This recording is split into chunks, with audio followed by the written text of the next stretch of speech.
Ok, alors je vous propose de commencer avec l'introduction de ce webinaire. Alors, avant toute chose, donc vos caméras et vos micros sont coupés, mais vous pouvez bien évidemment poser des questions dans le chat. Et, euh, et nos deux intervenants, donc les docteurs Biezonski et Lejeune, qui ont préparé pour vous ce webinaire, pourront y répondre en fin de présentation.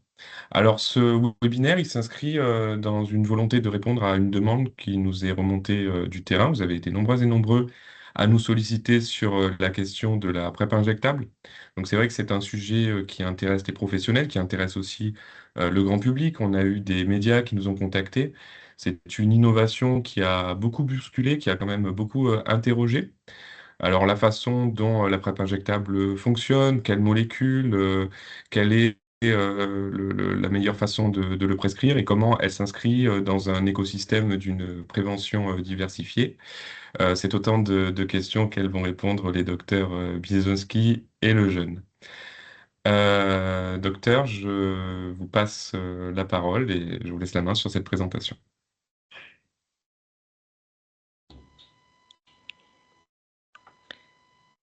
Merci. Du coup, c'est toi, Jordan, qui commence? Ouais, enfin, Jordan Lejeune, donc je suis infectiologue au CHU de Montpellier et donc au CORES Occitanie côté Est. Et Noémie, si tu veux te présenter.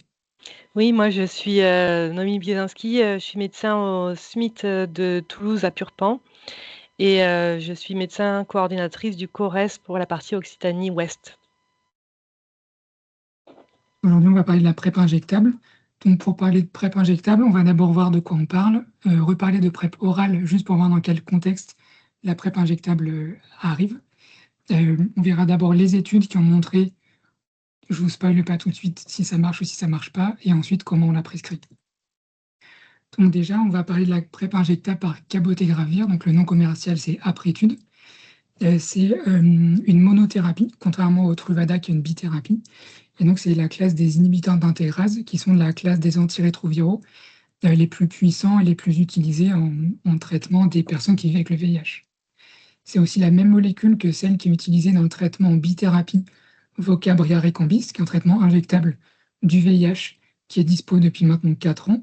Et donc, c'est une des deux injections et c'est la moins douloureuse des deux.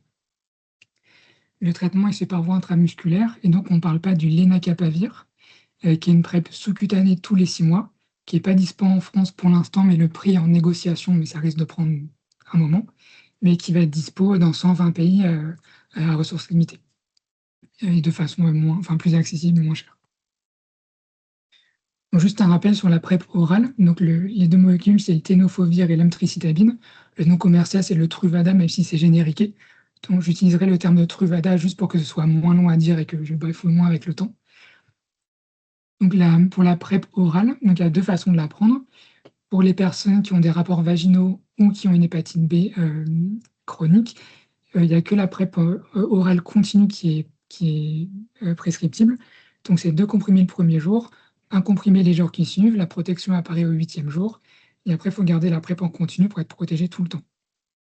La logique, c'est que la diffusion dans la paroi vaginale est moins bonne que dans les autres muqueuses, c'est pour ça que la prise est plus contraignante pour compenser un manque de diffusion.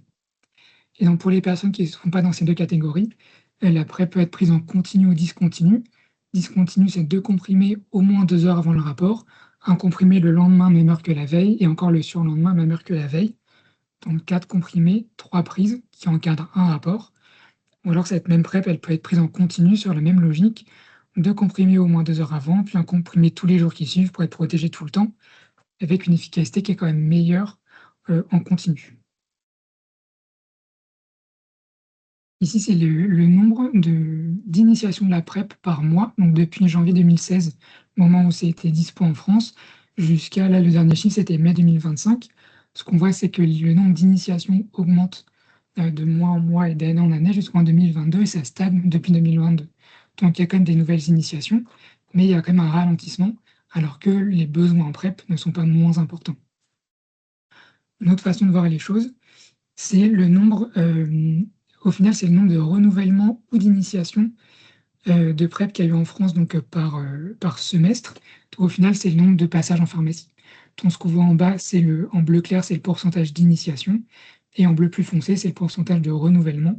Et ce qu'on voit, c'est que le nombre d'initiations stagne, voire diminue, alors que le nombre de renouvellements est plutôt sur une augmentation, une stabilité. En parallèle à ça, ici, c'est les chiffres qui montrent le profil des nouvelles découvertes de séropositivité VIH par population, donc par année diagnostique, donc en comparant de 2012 à 2024. Ouais, je vais parler un peu plus fort. Donc là, c'est le profil des personnes nouvellement diagnostiquées au VIH, donc selon les années. Ce qu'on voit sur la courbe rouge, c'est le nombre de découvertes chez des personnes HSH nées en France, donc comme des hommes qui ont des rapports entre hommes, et sur la diminution, puis une stabilité, voire une légère augmentation de 2023 à 2024. Donc ça montre que quand même les outils de prévention diversifiés sont efficaces, donc ne sont pas suffisants puisque le chiffre n'est pas à zéro, bien sûr. Ce qu'on voit aussi, c'est que la deuxième partie de la population qui est le plus représentée, donc sur la courbe juste en dessous, c'est les femmes hétérosexuelles nées à l'étranger, donc qui sont peu sujettes à la prescription de la PrEP, ou qui ont moins accès aux soins, notamment si elles sont en situation de migration ou de précarité, un recours au parcours de soins, notamment en santé sexuelle, qui peut être plus difficile. Ensuite, les deux courbes du dessous, donc il y a les HSH nés à l'étranger, donc le nombre augmente donc sur les découvertes de VIH. Je vais essayer de parler encore plus fort. Ainsi que chez les hommes hétérosexuels nés à l'étranger. Donc une population qui peut avoir des difficultés de recours aux soins ou d'accès à la PrEP. Et c'est dans ce contexte que s'inscrit l'arrivée de la PrEP injectable, qui pourrait être une réponse soit à des manquements de la PrEP orale, soit à une difficulté d'accès ou de prescription ou de prise ou de tolérance. Et donc, il y a deux études ont comparé le cabotegravir en PrEP injectable en comparant au Truvada, donc en PrEP pour le VIH. Donc, la première étude, c'est une étude de non-infériorité. Ça veut dire est-ce que le nouveau traitement est aussi bon que l'ancien? Et donc là, c'est chez des hommes cisgenres et des femmes trans qui ont des rapports avec des hommes. Et la deuxième étude, c'est une étude de supériorité, voir si la PrEP par cabotegravir fait mieux que la PrEP orale par Truvada chez des femmes cis d'Afrique subsaharienne. Donc pour la première étude, qui comparait le cabotegravir injectable à la PrEP orale continue, en double aveugle, ça veut dire que chaque personne recevait soit des comprimés de PrEP, soit un placebo, soit l'injection de cabotegravir, soit une injection de placebo. Donc une première phase orale de cabotegravir pendant 5 semaines, puis 2 injections espacées de 4 semaines, puis les futures injections sont toutes les 8 semaines. Donc ça, c'est le schéma prescriptible, même si la phase orale est de 4 semaines et pas 5, mais c'est du détail. Donc il concernait les personnes HSH et des femmes trans ayant des rapports avec des hommes. Donc une étude qui était multicentrique et multinationale, donc aux États-Unis, en Amérique latine, en Asie, en Afrique. Et donc sur un suivi médian de 3 ans, donc un suivi assez long pour que l'étude soit pertinente. Donc il y a eu plus de 4500 participants et participantes. 12,5% se définissaient comme des femmes trans et 18,5% se définissaient comme noirs américains. Et donc dans les résultats, il y a quand même eu 52 infections VIH sous PrEP diagnostiquées au cours de l'étude. Dans le groupe cabotegravir, il y a eu 13 infections dans le groupe, mais c'est un résultat qui a pondéré. Il y a eu 5 personnes qui se sont infectées au VIH, mais sans exposition récente au cabotegravir. Ça veut dire qu'ils avaient été inclus dans l'étude, mais n'avaient pas encore reçu le moindre traitement. Ensuite, 3 infections étaient survenues avant l'injection, ça veut dire pendant la phase orale. Et là, 2 des 3 virus étaient résistants au cabotegravir. Et ensuite, 4 infections sont survenues malgré des injections bien faites et des dosages dans les cibles, et donc 2 à des virus résistants au cabotegravir. Donc le résultat, c'est plutôt pas mal, mais un résultat qui est inquiétant, c'est en fait les 2 infections survenues avec un virus mutant, enfin un virus résistant. Mais un résultat à pondérer avec le nombre d'infections dans le groupe Truvada. Donc il y a eu quand même 39 infections dans le groupe Truvada. Parmi ces personnes, 2 seulement avaient des dosages suffisants. Donc en dosant la quantité de médicaments dans le sang, il n'y en avait que 2 qui avaient un dosage qui était protecteur. Et 4 des personnes qui se sont infectées avaient des mutations, soit sur le tenofovir, soit sur l'emtricitabine, donc une des deux molécules était résistante. Ce qu'on voit l'importance de l'observance dans l'efficacité de tout traitement, mais aussi là dans la PrEP. Aussi, ils avaient regardé dans toutes les personnes qui étaient sous Truvada, donc sous PrEP orale, il y avait les 3/4 qui avaient une quantité sanguine suffisante, une quantité sanguine protectrice, ça veut dire 1/4 prenait pas assez bien le traitement pour être protégé. Et donc l'autre étude qui concernait des femmes cis africaines, c'est exactement le même schéma, cabotegravir versus Truvada en continu en double aveugle. Et donc ça concernait des femmes cis vivant en Afrique subsaharienne qui étaient exposées au VIH. Donc le même schéma avec la phase orale plus la phase injectable. Donc plus de 3200 participantes, plus de la moitié avaient eu au moins 2 partenaires dans le mois précédent et 40,9% déclaraient avoir eu des rapports tarifés. Il y a eu 4 infections VIH dans le groupe cabotegravir, sachant que dans tout le groupe, des personnes qui ont eu l'injection, 93% avaient eu les injections donc effectivement réalisées, ce qui est pas si mal au final. Donc dans les personnes qui se sont infectées au VIH, 2 sur 4 n'avaient reçu aucune injection de cabotegravir, donc l'infection est survenue avant l'inclusion, enfin juste entre l'inclusion dans l'étude et la première administration de l'injection. Une personne sur 4 s'était contaminée autour du moment de l'inscription. Et une personne sur 4 avait du retard dans les injections, avec des concentrations sanguines très inférieures aux cibles. Et aucune mutation aux inhibiteurs d'intégration, donc au cabotegravir, n'a été détectée parmi ces 4 personnes, ce qui veut dire que sur une PrEP injectable bien faite, il n'y aurait pas eu d'infection dans ce groupe-là. Toujours en comparant au Truvada, 36 infections dans le groupe donc PrEP orale continue, sachant que 42,1% des échantillons testés, donc parmi toutes les personnes qui étaient sous PrEP orale, il n'y avait que 42% qui avaient des échantillons compatibles avec une prise quotidienne, donc 42% avaient une PrEP à des taux efficaces.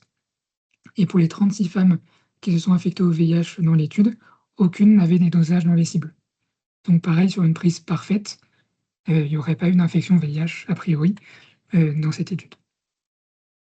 Donc ce qu'on peut conclure à mon sens de ces 2 études, vous me direz si vous n'êtes pas d'accord, en vie réelle, la PrEP injectable par cabotegravir est plus efficace que la PrEP orale par Truvada dans la prévention du VIH, mais à observance parfaite, la PrEP orale semble quand même plus robuste que la PrEP injectable par cabotegravir dans la prévention du VIH et l'acquisition de résistance.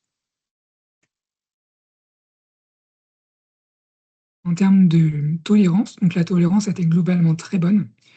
Il y a eu une prudence particulière sur la prise de poids et sur les effets secondaires neuropsy, notamment les troubles du sommeil, qu'on voit notamment avec la classe des inhibiteurs d'intégration dans le traitement du VIH.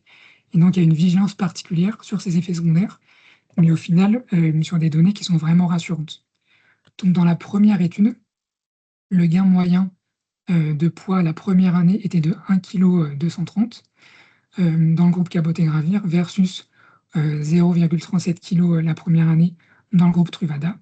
Mais cette différence, elle était observée la première année, mais à partir de la deuxième année, la différence, au final, s'amenuisait et les courbes finissaient par se rejoindre.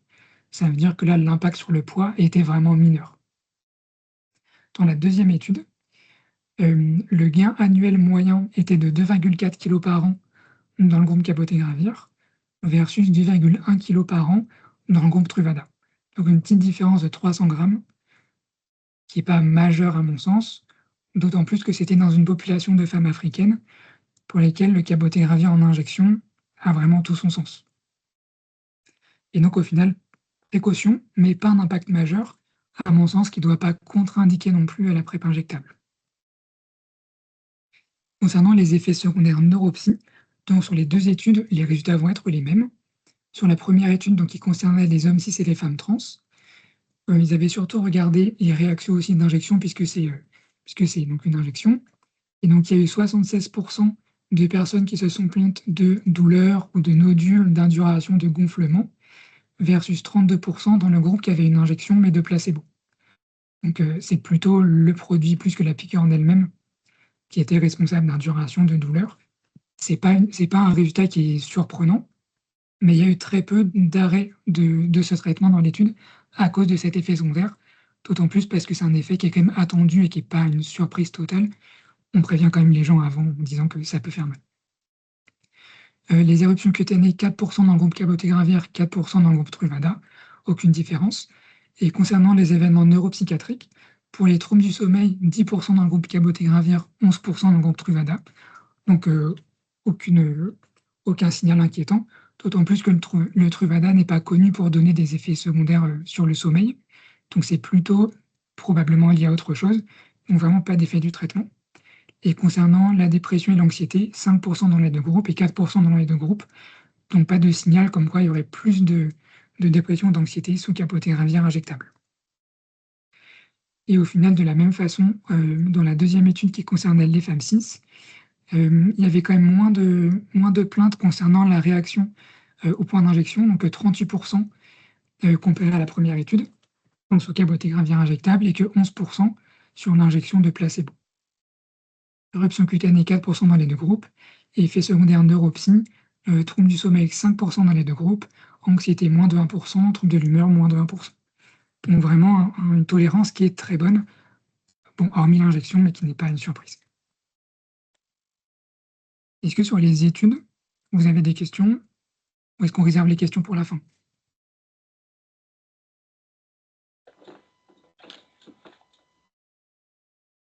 Peut-être qu'on réserve les questions pour la fin, du coup. Allez. Donc j'ai pris la main. Hop. Donc moi je vais vous présenter la suite. C'est les modalités de prescription et les indications de la PrEP injectable.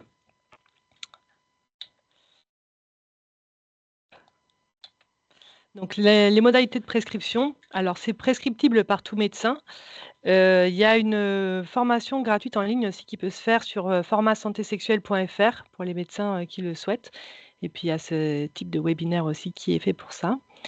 Et après, la PrEP injectable est délivrable par toute pharmacie, que ce soit pharmacie de ville, d'officine, ou pharmacie hospitalière. Elle est disponible depuis le mois de mars. Les indications pour la PrEP injectable, finalement, c'est celle de la PrEP par Truvada, TDF-FTC, donc la PrEP orale, qu'on utilise déjà depuis plusieurs années. Et donc, c'est réservé aux adultes et aux adolescents de plus de 35 kg qui sont séronégatifs pour le VIH, mais à haut risque d'exposition au VIH. Les instances ont placé la PrEP injectable comme une deuxième intention lorsque la PrEP orale par Truvada ne peut pas être utilisée, en particulier en cas d'insuffisance rénale, quand le DFG est inférieur à 50, puisque ça contre-indique la prise de tenofovir, d'isoproxyl. En cas d'intolérance de la PrEP par Truvada ou de difficulté de prise orale. C'est les trois grands groupes d'indications en fait, qui ferait qu'on donnerait plutôt la PrEP injectable, mais on va y revenir, vous allez voir que ce n'est pas très restrictif finalement cette deuxième intention.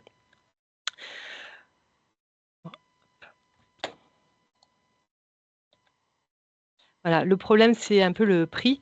C'est 1 312 € le flacon, donc ça revient à peu près à 650 € par mois, puisque c'est une injection tous les 2 mois, versus 156 € par mois pour le Truvada.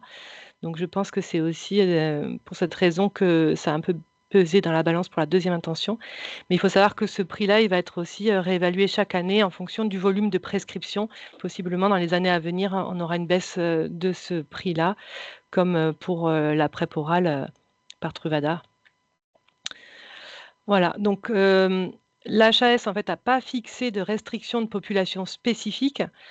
Ils ont dit que la PrEP injectable, c'est une alternative par rapport à la PrEP orale quand celle-ci ne peut pas être utilisée.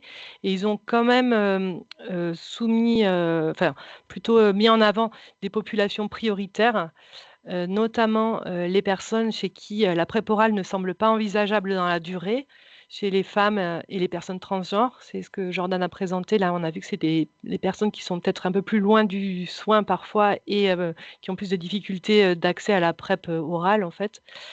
les personnes en situation de vulnérabilité avec un risque d'inobservance à la PrEP orale, notamment en cas de précarité sociale, de situation de prostitution, de violence ou de la nécessité de cacher les prises orales ou de peur de stigmatisation en prenant la PrEP orale.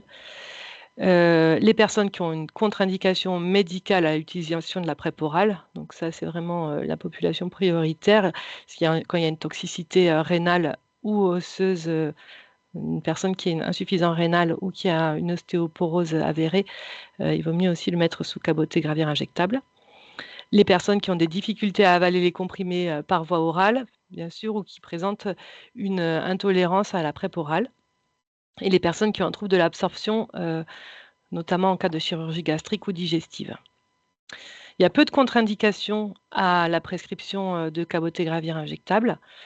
Bien sûr, l'hypersensibilité connue au cabotegravir. Il ne faut pas être séropositif au VIH ou de statut sérologique VIH inconnu. Et en cas d'utilisation de médicaments qui sont fortement inducteurs du cytochrome P450, il y a des risques d'interaction médicamenteuse avec le cabotegravir.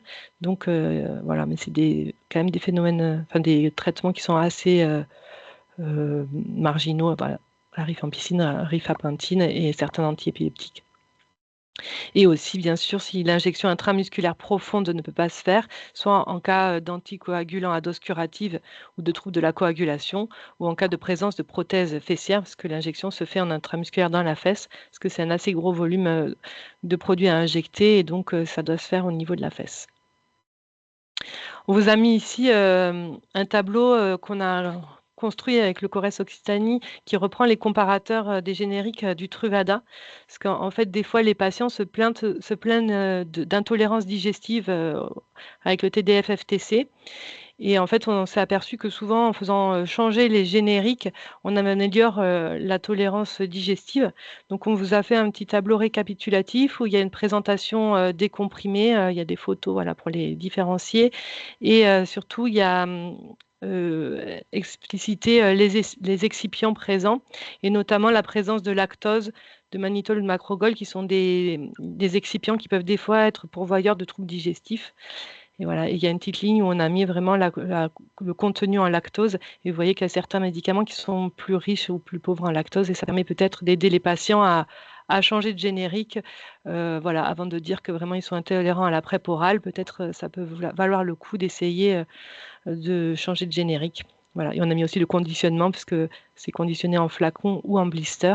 Ça peut aider parce que le blister, c'est plutôt la forme qui est recommandée en cas de PrEP discontinue. Alors, le schéma de la prise pour la PrEP injectable. Donc, il y a la possibilité de faire une phase orale par cabotegravir en comprimé, un comprimé par jour pendant 1 mois. Ce n'est pas obligatoire, mais ça permet de tester la tolérance avec une forme qui n'est pas long-acting. Et ensuite, on passe aux injections. Donc, une injection en IM dans la fesse de 600 mg de cabotegravir LP, donc commercialisé sous le nom de Aprétude. C'est important d'utiliser le nom commercial Aprétude et non pas Vocabria, parce que ça va conditionner le remboursement efficace de la PrEP. Donc, on fait 2 injections à 4 semaines d'intervalle, donc M0, M1, et ensuite une injection tous les 2 mois au long cours. On a une flexibilité de plus ou moins 7 jours à chaque injection, mais le protocole est assez strict. Il faut vraiment respecter les délais d'injection pour avoir une efficacité de la PrEP. Il y a des protocoles qui sont prévus en cas d'indisponibilité pour l'injection, de retard, d'oubli d'injection, etc. Il y a notamment la SFLS qui a fait des documents très bien faits, on y reviendra tout à l'heure, pour expliquer quoi faire en cas de retard d'injection. Le suivi biologique. Donc, il est important de faire un bilan initial pour le J0. Il faut avoir fait ce bilan dans les 7 jours qui précèdent l'initiation de la PrEP par cabotegravir. Il faut faire une sérologie VIH, une charge virale VIH, ALAT, bilan hépatique, et bilan rénal. Et ensuite, on fait pour le suivi une sérologie VIH et ALAT à M1, M3, M5, M7, et ensuite un bilan biologique tous les 4 mois, soit un bilan à toutes les 2 injections, une injection sur 2. Si on a une suspicion clinique de primo-infection VIH, il faut faire un ARN VIH, une charge virale, pour essayer de dépister le plus précocement possible une séroconversion. Donc, la SFLS a édité là, un parcours de soins coordonnés qui est assez bien résumé sur les étapes pour prescrire la PrEP injectable. Donc, l'étape 1, il faut repérer le patient éligible. Donc, on le redit, c'est plutôt de la deuxième intention en cas d'impossibilité de prendre la PrEP par Truvada. L'étape 2, c'est donc valider bien cette indication. Ça peut se faire par le médecin seul s'il se sent à l'aise et il est possible aussi de demander un avis au SMIT si jamais il y a une inquiétude, notamment au début. Là, on sait que quand il faut se lancer sur des nouveaux protocoles, des fois, on peut avoir un peu d'inquiétude. Donc, il est possible de demander des avis si besoin. Et ensuite, l'étape 3, c'est donc initiation et suivi du traitement. Donc, on prescrit le bilan biologique initial qui précède la mise sous traitement, donc dans les 7 jours précédant le début de la PrEP injectable.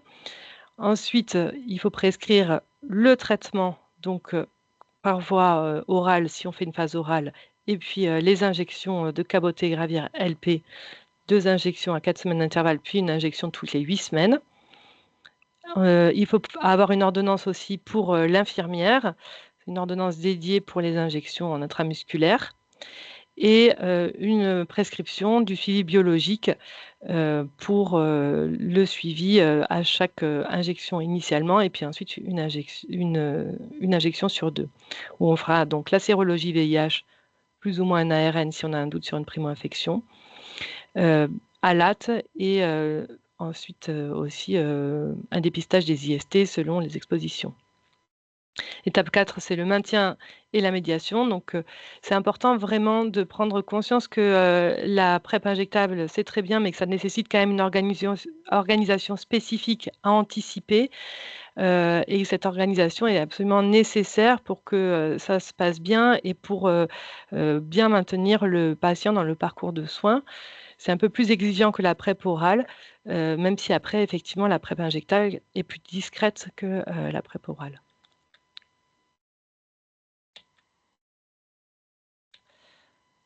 Donc, le schéma global de prescription. Donc, il y a une phase orale qui est facultative pour tester la tolérance. Je le redis, c'est cabotegravir 30 mg, 1 comprimé par jour pendant 30 jours. La protection est efficace dès le 7e jour de prise de cabotegravir orale. Et on programme la première injection entre le J28 et le J30. C'est une injection en intramusculaire de cabotegravir 600 mg long-acting qu'on doit donc faire le dernier jour de prise orale. Et c'est possible jusqu'à 3 jours maximum après la dernière prise orale de cabotegravir. On programme la prochaine injection à S4, puis une injection toutes les 8 semaines. Si on ne fait pas la phase orale, on va directement à la première injection et la protection est efficace aussi dès 7 jours après la date de l'injection.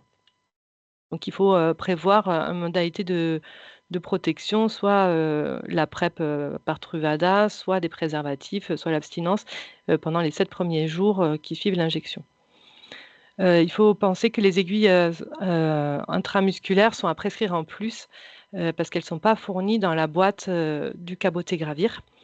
Et donc, c'est une seringue plus une aiguille d'aspiration et l'aiguille pour l'injection doit être adaptée en fonction de l'IMC du patient. Si les patients qui ont un IMC supérieur à 30 kg par mètre carré, on prend des aiguilles plus longues. Il faut bien être intramusculaire. Donc, que faire en cas d'oubli ? Alors, il faut voir où on en est, si on est à la 2e injection ou si on est à la phase d'entretien. Donc, si c'est la 2e injection, c'est-à-dire l'injection qui devait être faite normalement à S4. Donc, on a fait notre première injection. On devait faire la prochaine injection. Alors, pardon, je vois que je reçois des messages. Si vous n'avez pas le temps de noter, on vous donnera de toute façon le diaporama. Donc, et après, je reviendrai dessus, mais on a des ordonnances pré-remplies avec les tailles des aiguilles. Donc, première injection, 2e injection qui était prévue à S4. Si on est dans les 7 jours de retard qui suivent cette 2e injection, on peut faire un rattrapage par une injection de cabotegravir. donc cette deuxième injection. Si on est au-delà des 7 jours, il faut vraiment faire un relais par cabotegravir oral en attendant de reprendre l'injection en IM. Tant qu'on a jusqu'à 4 semaines de retard pour pouvoir faire cette injection de cabotegravir et ensuite on poursuit des injections toutes les 8 semaines.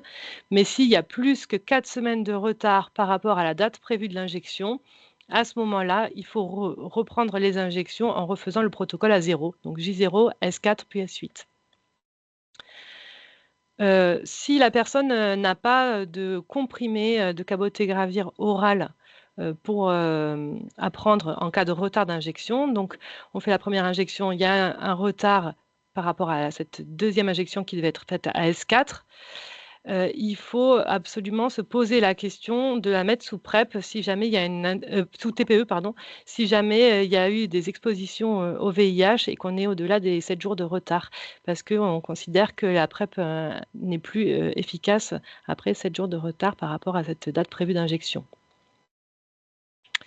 En cas d'oubli, la troisième injection ou des suivantes, donc on est dans la phase d'entretien. On devait faire normalement donc l'injection 8 semaines plus tard. Tant qu'on a 7 jours de retard, on fait le rattrapage en faisant l'injection de cabotegravir. Si on a plus que 7 jours de retard, il faut faire un relais par cabotegravir oral en attendant de reprendre l'injection en IM. Et on a 4 semaines pour agir, donc un délai maximum de 3 mois entre l'injection réalisée et la prochaine injection. Et si on est au-delà de ces 4 semaines de retard, donc 8 semaines plus 4 de retard, à ce moment-là, il faut reprendre le protocole à 0, J0 plus S4 puis S8, et bien sûr prendre des comprimés de cabotegravir en attendant de faire cette injection. Si on n'a pas de relais par cabotegravir oral, à ce moment-là, il faut aussi évaluer l'indication d'un TPE, d'un traitement post-exposition, en cas d'exposition du patient. Et là, on considère, si on est dans la phase d'entretien, qu'au-delà de 14 jours de retard, le patient n'est plus du tout protégé par la PrEP injectable et que donc il faut se poser la question d'un TPE. On vous a fait un petit résumé, voilà. Donc en gros, que faire en cas d'oubli ? Prendre des comprimés de cabotegravir de la date théorique jusqu'à la date effective de l'injection suivante. Si on a un retard de plus de 4 semaines, il faut reprendre le schéma initial J0, S4, voilà, ou M0, M1. Et si on a un retard de moins de 4 semaines, eh bien, on poursuit le schéma toutes les 8 semaines en recalibrant les dates. En absence de prise de comprimés, il faut se poser la question d'un TPE. Si on est en phase initiale, le TPE doit être éventuellement pris s'il y a un retard de plus de 7 jours par rapport à la date prévue de l'injection. Et si on est en phase d'entretien, le retard supérieur à 14 jours doit faire poser la question d'un TPE. Il y a là aussi, on vous donnera ces documents à la fin, mais il y a des logigrammes très bien faits par la SFLS qui permettent vraiment de se repositionner en fonction de la situation et de savoir que faire. Les circonstances particulières, donc il n'y a pas de signal inquiétant pour les grossesses survenues sous cabotegravir dans l'étude HPTN 084 que vous a présenté tout à l'heure Jordan, mais il n'y a pas eu d'études dédiées sur ce sujet-là. Donc pour l'instant, on considère qu'il faut éviter chez les femmes en âge de procréer, et notamment si elles ont un projet d'enfant dans les 12 mois. Parce que la demi-vie d'élimination du cabotegravir est très longue et que donc le fœtus pourrait être exposé à des faibles doses de cabotegravir pendant les 12 mois qui suivent la PrEP injectable. En cas d'arrêt de PrEP par cabotegravir, de la PrEP injectable, il faut donc une protection contre le VIH pendant les 12 mois qui suivent la dernière injection. Car il y a des risques d'acquisition d'un virus résistant sur des concentrations sanguines faibles de cabotegravir. Le patient n'est plus protégé, mais il garde des faibles doses de cabotegravir en sanguine, et donc éventuellement, ça pourrait entraîner, en cas de séroconversion, l'acquisition d'un virus résistant. Donc il est important dans ces cas-là soit de reprendre une PrEP orale par cabotegravir ou par Truvada, d'utiliser des préservatifs, l'abstinence ou d'être avec un partenaire exclusif qui serait séronégatif pour le VIH ou porteur du VIH, mais efficacement traité. Et en cas d'infection VIH sous cabotegravir, à ce moment-là, le traitement à initier est un traitement par Truvada plus daridavir boosté. donc un inhibiteur de protéase, en attendant le génotypage du VIH pour être sûr que le patient n'a pas acquis une résistance aux anti-intégrases. Et après, en fonction de ce génotypage, on pourrait éventuellement désescalader sur un traitement plus simple et mieux toléré s'il n'y a pas de résistance au cabotegravir ou aux anti-intégrases. Donc en conclusion, la PrEP injectable par cabotegravir de longue durée d'action, c'est une avancée majeure dans la prévention diversifiée du VIH. C'est une alternative à la PrEP orale par Truvada. C'est de la deuxième intention et notamment en cas du risque d'acquisition de résistance et de circulation de virus résistants à la classe thérapeutique qui est la plus puissante et la plus utilisée dans le traitement du VIH et à cause de son coût. Voilà, si vous avez des questions, vous pouvez donc vous référer au site de la SFLS qui est très bien fait et sur lequel vous pouvez aussi trouver une fiche réflexe pour le pharmacien. Donc c'est une petite fiche de synthèse en fait qui peut expliquer aux pharmaciens qu'est-ce que la PrEP injectable et les grandes lignes. Il y a une fiche réflexe pour l'infirmière ou l'infirmier. Il y a l'ARCP de la prétude.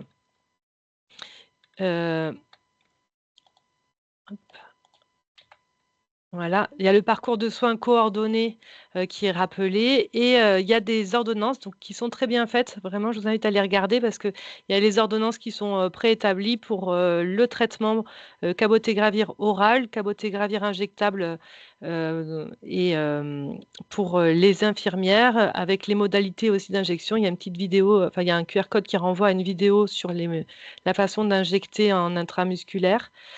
Et il y a aussi une ordonnance pour le bilan biologique initial, préthérapeutique, et puis les bilans biologiques de suivi.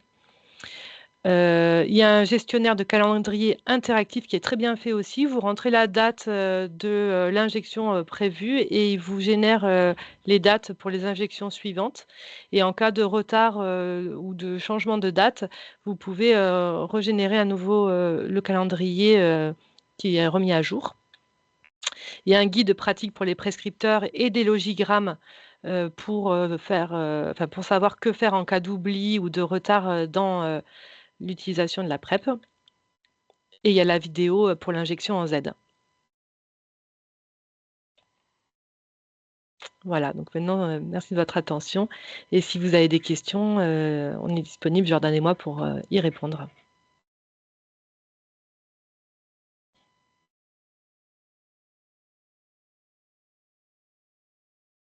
Je pense que peut-être que Thibaut a recueilli les questions.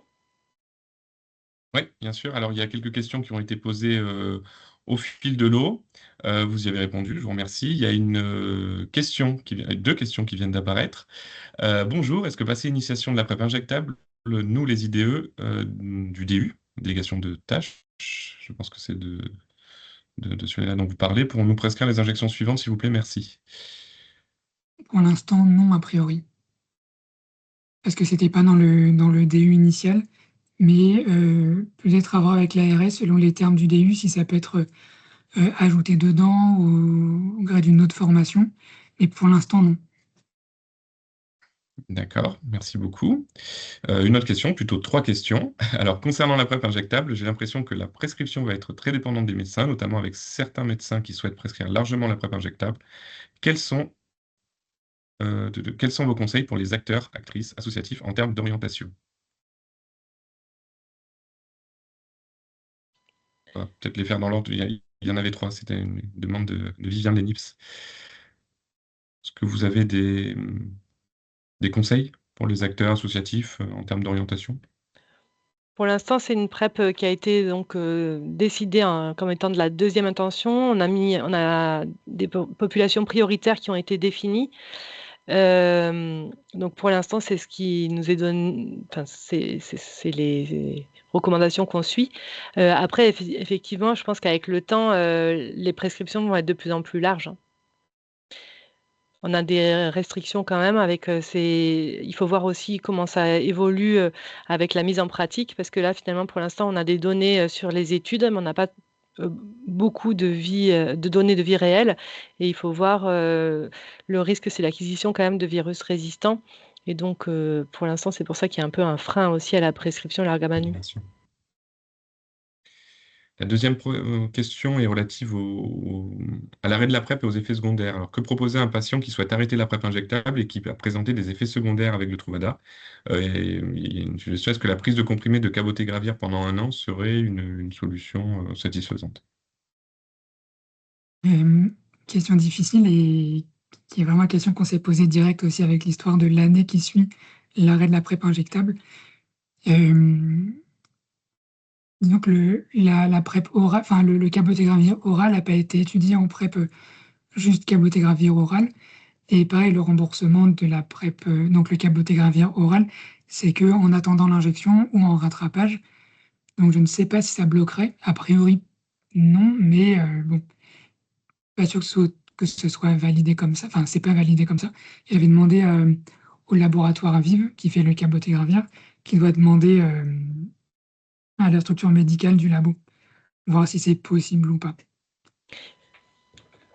Ok, merci. Concernant la PrEP en comprimé pour les personnes ayant des pratiques vaginales réceptives, est-ce qu'il y a de nouvelles recommandations hors prise continue ou des recommandations à venir? Pour l'instant, c'est la prise en continu. Effectivement, on peut commencer par 2 comprimés, comme pour les hommes, en fait, hein. Par contre, c'est 2 comprimés, puis 1 comprimé par jour. Et c'est la prise continue qui est pour l'instant recommandée. Mais effectivement, il y a des études qui semblent, enfin, qui vont arriver et probablement qu'on va pouvoir aussi diminuer un petit peu la prise des comprimés. Donc, avoir des schémas peut-être plus à la demande aussi pour les femmes. Merci beaucoup. Mais pour l'instant, c'est comme c'est pas validé officiellement, on peut pas le proposer, puisque si jamais il y a un échec de cette PrEP, enfin de cette mode de PrEP, bah on sera en tort. La question suivante est sur les études menées sur l'observance des groupes traités par cabotegravir. Est-ce qu'il y en a? Vous pouvez en citer? Bah dans l'étude, dans la deuxième, il y avait quand même 93% des injections qui étaient faites, donc en population de femmes africaines en Afrique subsaharienne. Donc une adhésion aux soins qui est quand même pas mal. Mais Ok, après, globalement, les personnes qui étaient intégrées dans les études avaient une bonne adhésion donc aux ça, soins. Le problème, c'est que la PrEP orale, on sait qu'il y a des défauts d'observance, quels que soient les comprimés, en fait, hein.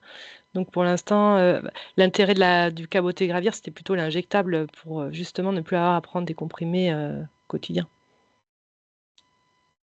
On nous demande ensuite une précision sur la fameuse injection en Z. Est-ce que vous pouvez en parler un petit peu plus? L'injection en Z, c'est le fait de décaler la peau, piquer, lâcher la peau, et après retirer l'aiguille, ce qui fait que les deux orifices entre la peau et le muscle se superposent pas, donc il y a moins de liquide qui ressort. Mais ça reste une intramusculaire classique, sauf qu'il faut décaler la peau au début. C'est une petite technique d'injection. Oui. Ensuite, une question. Lorsque l'on est sous aprétude orale le premier mois, est-ce qu'il y a toujours 7 jours de délai d'efficacité lorsque l'on passe en injectable?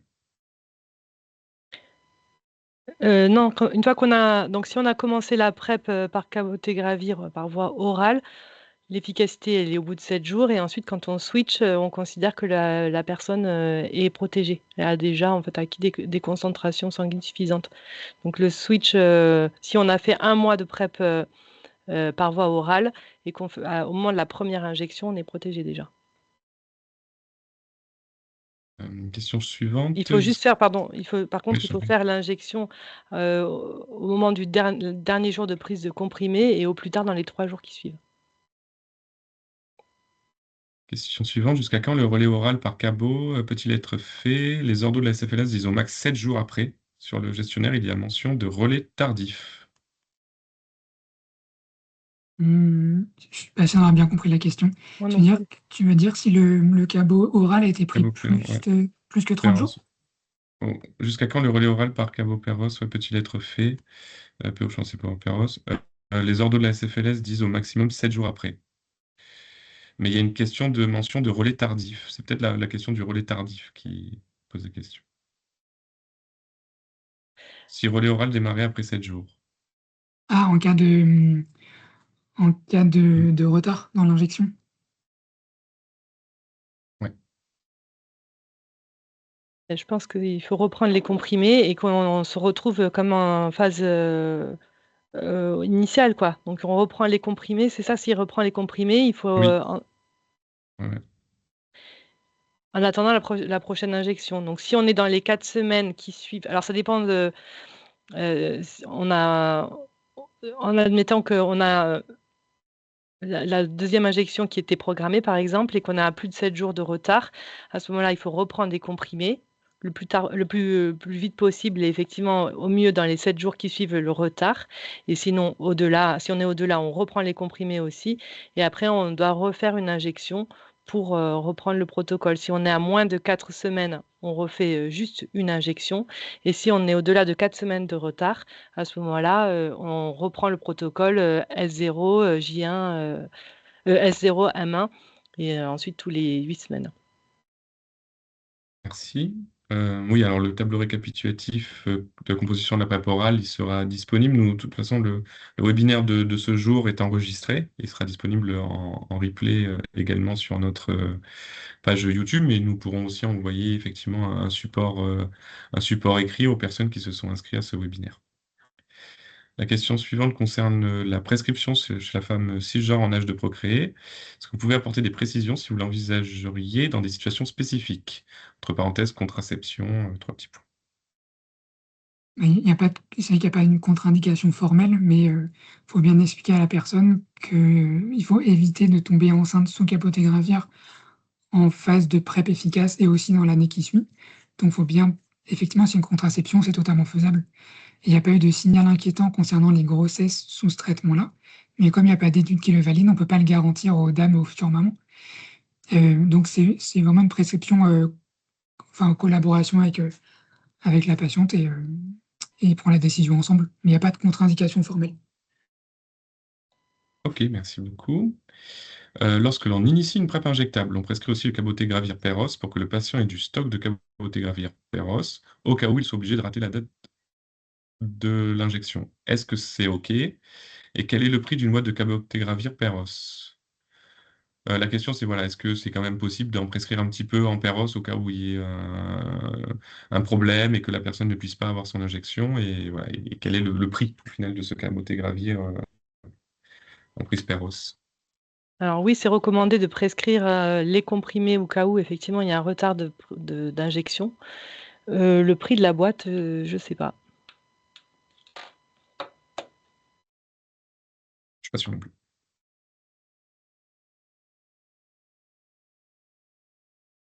Il me semble que Euh, c'est 600 €, enfin, il me semble que c'est cher. j'ai plus le nombre exact, hein. J'avais 600 € en tête. La question suivante traite du parcours patient. C'est une question, donc, comment organiser le parcours patient, par exemple, avec un parcours 1, dépistage, 2, résultats, 3, remise d'ordo à la réception des résultats, 4, récupération en pharmacie, en anticipant bien sûr le délai de commande, puis injection, ou prescription sans attendre le résultat et injection que lors des résultats, mais avec le risque d'injection sauvage avec des conséquences y perte de vue, etc.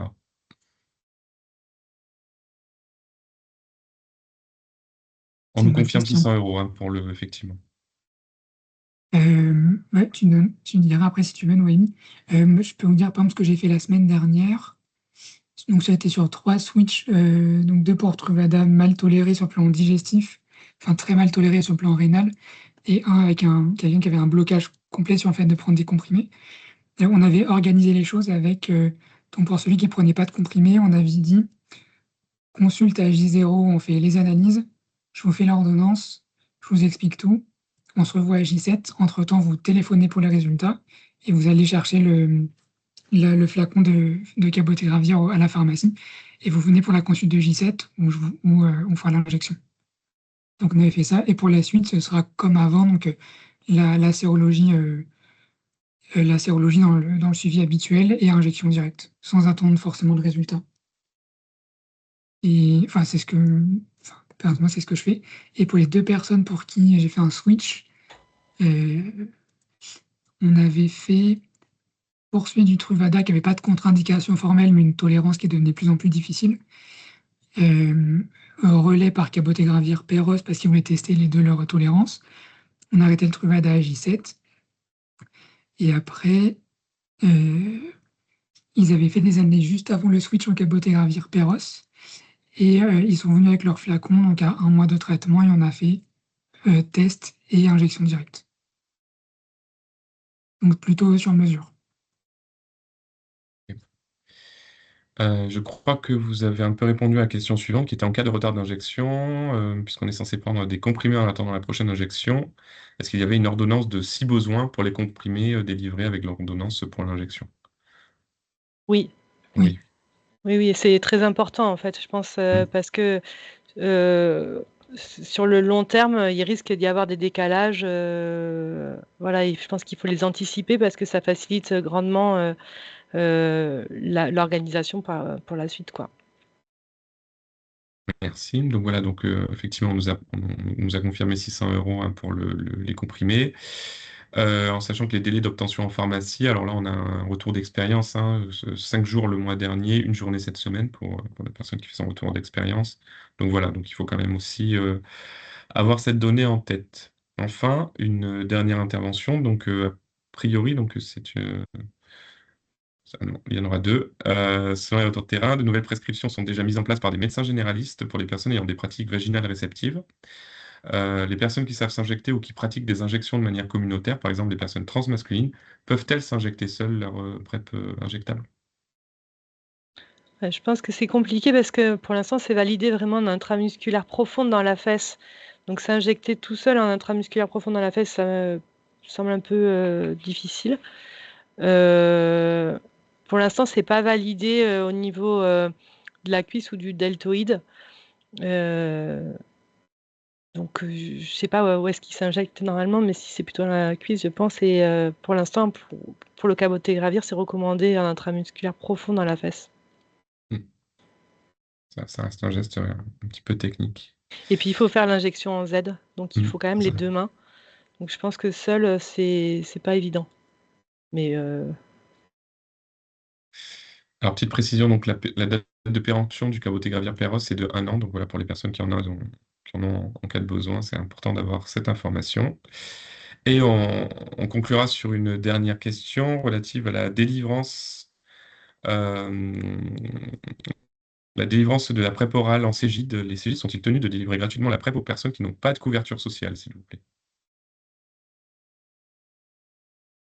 Tenu de délivrer gratuitement, je suis pas sûr qu'il y ait une obligation, mais après d'avoir une dotation, enfin des stocks officiels pour pouvoir la délivrer, je pense que c'est une bonne idée que la majorité des Cégide le font.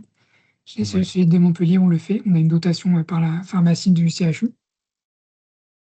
Mais Oui, je c'est crois vrai, pas c'est une qu'il y ait question plus d'obligation. administrative au final mais effectivement, c'est une question intéressante. C'est la question de l'accessibilité au final de ces PrEP injectables également aux personnes qui n'ont pas de couverture sociale. Je parlais de la PrEP orale par Truvada, hein. Je parlais pas de la PrEP injectable. Ah oui, c'est sur un PrEP oral, mais autant pour moi. Parce que vraiment pas eu la même réponse pour la Oui, PrEP oui, injectable, vu le prix que ça coûte, et que ouais, les plus dur. CHU sont en mode économie à tout prix. Pour l'instant, non. Compliqué sans dotation. la PrEP Euh, injectable, elle est remboursée entièrement pour les assurés sociaux, y compris les gens qui sont bénéficiaires de l'AME.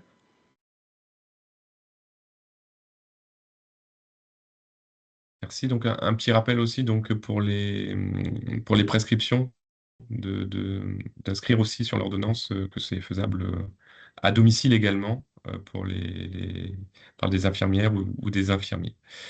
Et on conclut vraiment sur celle-là, sur la date de péremption. Donc avec la péremption d'1 an, on a une demande sur est-ce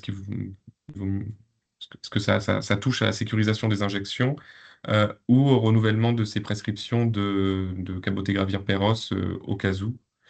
Est-ce qu'il est pertinent de refaire quand même tous les ans cette ordonnance de au cas où?